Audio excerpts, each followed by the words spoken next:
What these people do sticks out to me like a sore thumb.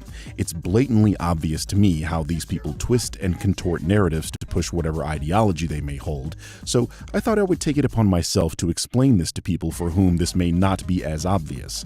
Not to toot my own horn or anything, but I'm really good at sussing out bullshit and putting it in a way that's easy for people to understand. You see, I have this personality quirk where I can't stand to see a lie being told or an inaccuracy being held publicly. This causes me to argue on basically any platform you can find me on. It's cathartic for me to prove someone is wrong using evidence because I cannot stand public lies where people get away with saying wrong things. When I was a child, this behavior caused my mother to always proclaim that I would grow up to be a lawyer because arguing a case is something I've been doing for over 30 years. Well, folks, Mama's wrong again.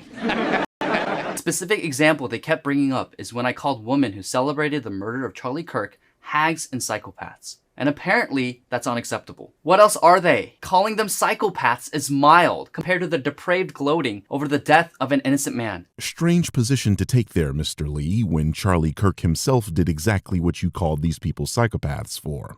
I mean, Kirk gleefully asked for a hero to bail out Pelosi's assailant. If some amazing patriot out there in San Francisco or the Bay Area wants to really be a midterm hero, someone should go and bail this guy out. I bet his bail's like $30,000 or $40,000. Bail him out and then go ask him some questions. Hey, wait a minute. Politico says top Republicans reject any link between GOP rhetoric and Paul Pelosi assault. Of course you should reject any link. Why is the Republican Party, why is the conservative movement to blame for gay schizophrenic nudists that are hemp jewelry makers breaking into somebody's home, or maybe not breaking into somebody's home? Why are we to blame for that exactly? And why is he still in jail? Why has he not been bailed out? By the way, if some amazing patriot out there in San Francisco or the Bay Area wants to really be a midterm hero, someone should go and bail this guy out. I bet his bail's like $30,000 or $40,000. Bail him out and then go ask him some questions. I wonder what his bail is. They're going after him with attempted murder, political assassination, all this sort of stuff. I'm not qualifying it. I think it's awful. It's not right. But why is it that in Chicago, you're able to commit murder and be out the next day? Why is it that you're able to trespass, second-degree murder, arson, threat of public official, cashless bail? This happens all over San Francisco. But if you go after the Pelosi's, oh, you're let out immediately.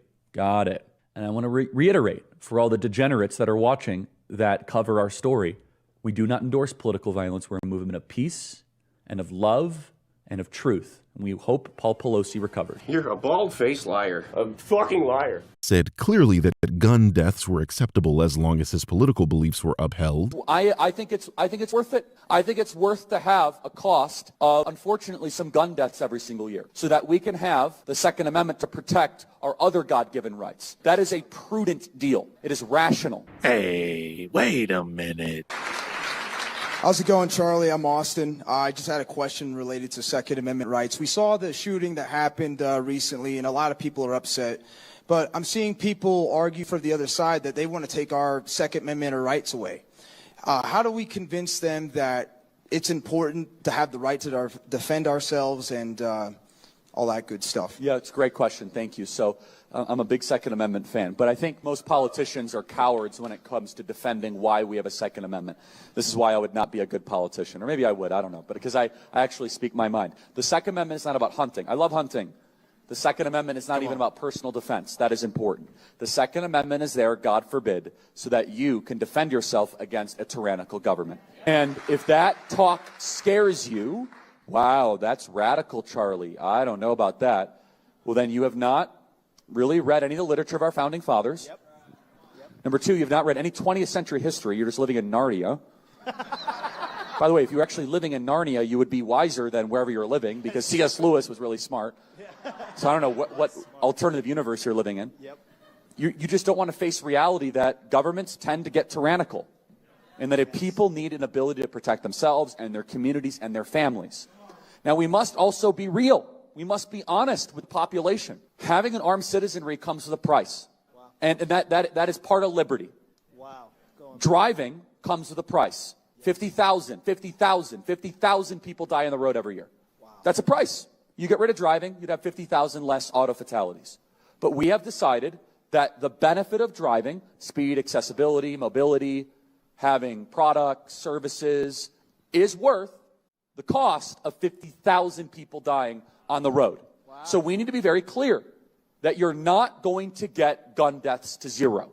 It will not happen. Right. You can significantly reduce them through having more fathers in the home, yes, by having more armed guards in front of schools.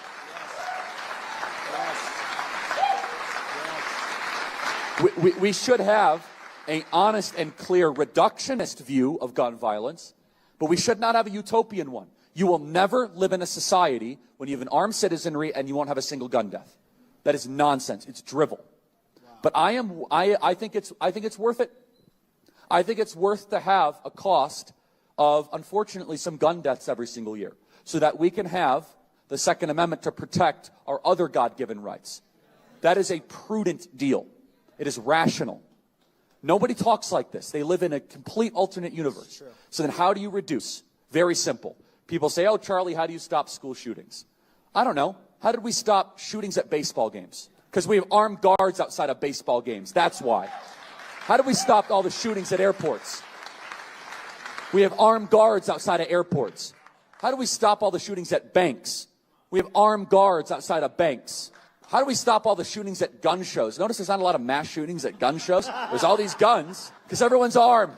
If our money and our sporting events and our airplanes have armed guards, why don't our children?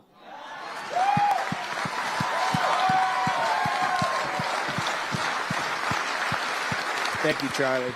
Due to the kinds of people this video is sure to attract, I think I need to put my cards on the table. Firstly, I am not a political type. I rarely, if ever, bring up politics, and when I do, it's usually to make fun of them, left or right. My position is that political folk are mirror images of each other participating in the Spider-Man meme, where they blame each other for doing exactly what they themselves are doing, something the drinker is heavily guilty of. I think it's silly to adhere to political sides because at some point in time, you're going to have to defend nonsense to maintain the integrity of being on that side. The only side I'm on is reason, logic, facts, science, and math. So believe me, when I criticize this very obviously right-wing chud, I'm doing so out of the spirit and integrity of unbiased media discourse, which is something I care about deeply.